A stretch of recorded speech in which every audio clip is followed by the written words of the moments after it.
Friends welcome back to my channel. Friends आज हम एक नए टॉपिक ग्रामर का एक नए टॉपिक के साथ आपके सामने हूँ। फ्रेंड्स आज हम चर्चा करेंगे क्लॉज पे। ये क्लॉज होता क्या है? फ्रेंड्स मैं आपसे बताऊँ, ये चैप्टर बहुत ही इम्पोर्टेंट है। ये ग्रामर का समझ लीजिए ये सबसे डिफ़िकल्ट भी इसको माना जाता है।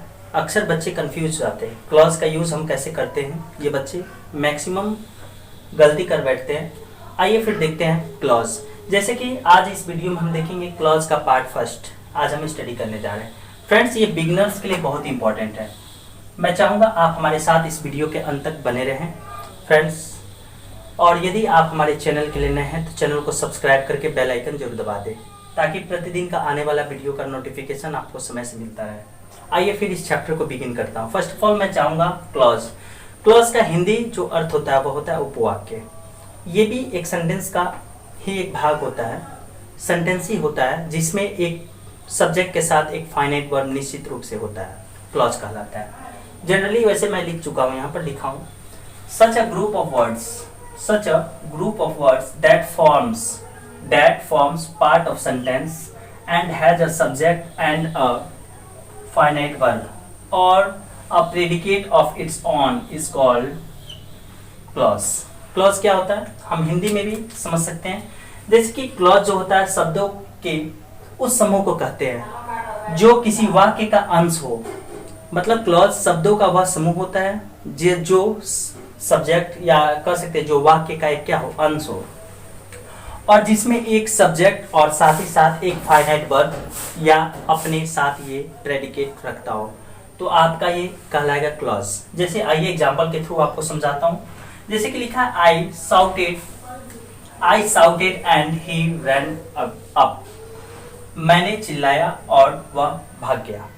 फ्रेंड्स थोड़ा सा ध्यान रखेंगे क्लॉज आखिर बनता कैसे है। फ्रेंड्स बहुत इंपॉर्टेंट चीज़ है। जैसे कि सब्जेक्ट, एक आपका वर्ड होता है सब्जेक्ट। जैसे कि कोई भी सेंटेंस का जनरली जो फर्स्ट वर्ड होता है वो सब्जेक्ट होता है। उसके साथ अगर कोई फाइनाइट वर्ब हो, जैसे कि आप यहाँ देख सकते हैं एक वर्ड लिखा है, एक छोटा सा सेंटेंस है आई साउटेड, ये एक प्रकार का क्लॉज है। जैसे कि ही रैन अप, ये भी एक प्रकार का क्लॉज है। समझेंगे जब सब्जेक्ट कंटेंट मतलब जैसे अपने साथ एक फाइनाइट वर्ब रखता हूँ। अगर हम बात करें साउटेड का तो ये एक फाइनाइट वर्ब है।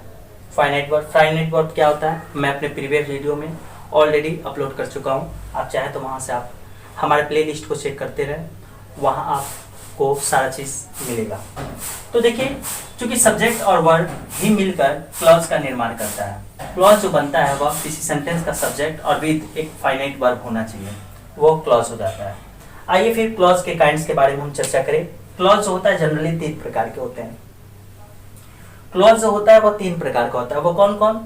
आपका पहला होता है प्रिंसिपल क्लॉज। प्रिंसिपल क्लॉज एक अदर नेम भी इसका और भी नाम से जानते हैं, जैसे कि मेन क्लॉज या मान लीजिए और भी इंडिपेंडेंट क्लॉज।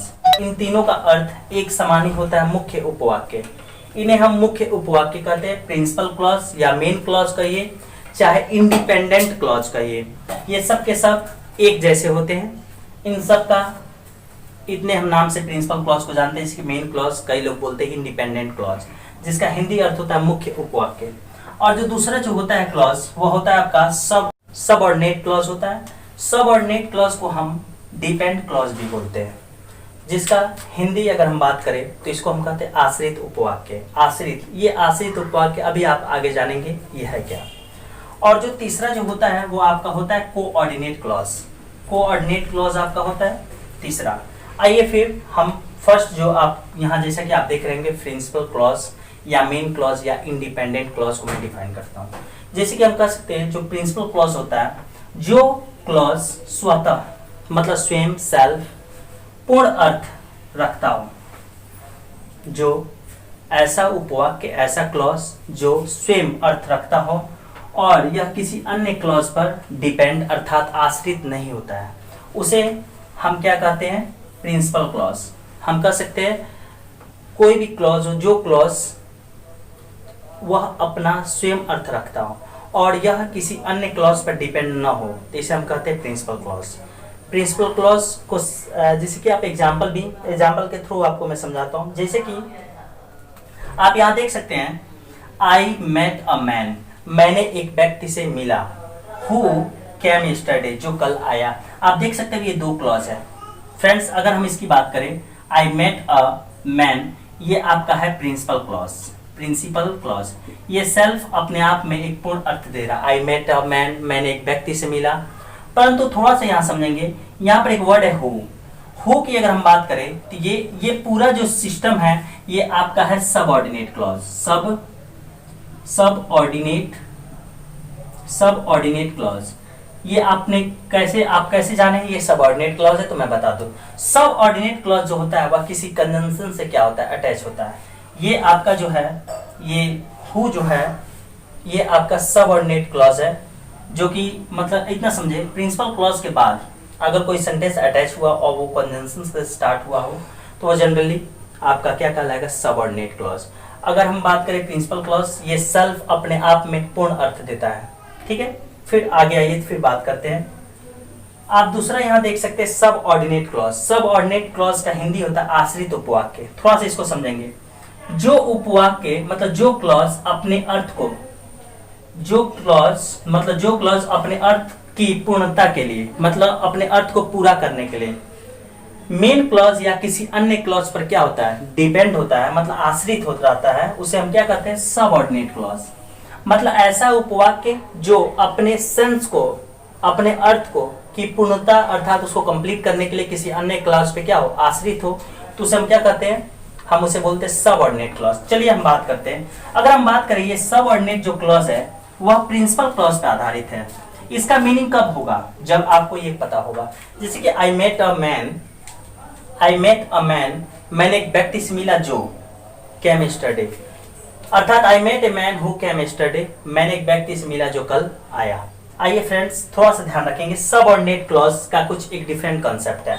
सबऑर्डिनेट ये क्लॉज जो होते हैं, सबऑर्डिनेट क्लॉज ये सबऑर्डिनेट कंजंक्शन से बिगिन होते हैं। अगर हम बात करें यहाँ पर हु जो था आपका सबऑर्डिनेट क्लॉज है और जो कि ये कंजंक्शन से बिगिन है। आइए फिर सबऑर्डिनेट क्लॉज के अंतर्गत वो कौन से कंजंक्शन आ सकते हैं, चलिए चर्चा करते हैं। जैसे कि आपका बिकॉज हो, बिकॉज हुआ, एज हुआ, सिंस हुआ, या बिफोर, टिल हुआ, आफ्टर हुआ, व्हाइल हुआ, व्हेन हुआ, अनलेस हुआ, इफ हुआ, दाउ हुआ, या दो भी इसको पढ़ते हैं, ऑल्दो यहाँ हुआ, लेस्ट है, इन ऑर्डर दैट है, या एज सुन एज है, एज मच एज है, प्रोवाइडेड या प्रोवाइडेड दैट, या एज इफ, दैट, वेदर, आपका विच हुआ, वेयर हुआ, वाई हुआ, जैसे हु हुआ, हाउ हुआ, अकॉर्डिंग टू हुआ, होम हुआ, हुज हुआ, एज लॉन्ग एज हुआ, इन केस एक्सेट्रा। तो फ्रेंड्स आपको मैं बताऊं, ये सब के सब आपके सबऑर्डिनेट कंजंक्शन है। इतना आप समझे, सबऑर्डिनेट क्लॉज आप तभी समझ पाएंगे, तभी आप आइडेंटिफाई कर पाएंगे क्लॉजेस। अगर दे दिया जाए, कोई सेंटेंस दे दिया गया, कह दिया identify the clause and name them. जैसे कि सेंटेंस में आइडेंटिफाई आपको क्लॉज करना हो और कहा जाए कि उस आइडेंटिफाई करके उसका नाम भी लिखना हो, तो आप कब लिख सकते हैं, जब आपको ये जो क्लॉज है सबऑर्डिनेट कंजंक्शन का ज्ञान आपको होना चाहिए। अगर हम बात करें, चलिए इसको हम कैसे समझ गए, आइए मैं प्रूफ भी कर देता हूँ कैसे हम समझ गए ये सबऑर्डिनेट क्लॉज है। क्योंकि ये जो सेंटेंस है, यहाँ तक एक अलग सेंटेंस है, आप देख सकते हो यहाँ पर क्या है, एक अलग सेंटेंस है। यहाँ से एक सेंटेंस क्या है, एक अलग सेंटेंस। जैसे कि देखिए ये भी एक अपने आप में अर्थ दे रहा है, जैसे हु केम यस्टरडे, कल कौन आया, कंफर्म है ना, सही है ना।